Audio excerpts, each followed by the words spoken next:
জনসংখ্যা বৃদ্ধির হার কত? 0.0133। বর্তমানে বাংলাদেশের তফসিলি ব্যাংকের সংখ্যা কতটি? ৬২টি। স্বাদু বা মিঠা পানির মৎস্য উৎপাদনে বাংলাদেশের অবস্থান কত? দ্বিতীয়।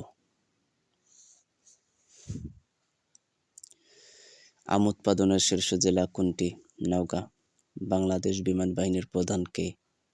হাসান মাহমুদ খান। স্বাদু বা মিঠা পানির মৎস্য উৎপাদনে শীর্ষ দেশ কোনটি?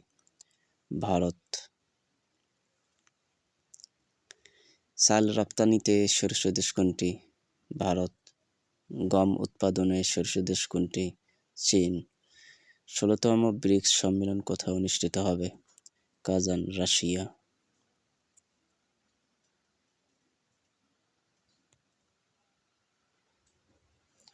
জাতিসংঘ সাধারণ পরিষদের ৭৯তম অধিবেশনের সভাপতি কে? Philemon young. জনসংখ্যা কত? ১৭১.০০ মিলিয়ন। ধান উৎপাদনে বাংলাদেশের অবস্থান কততম? তৃতীয়।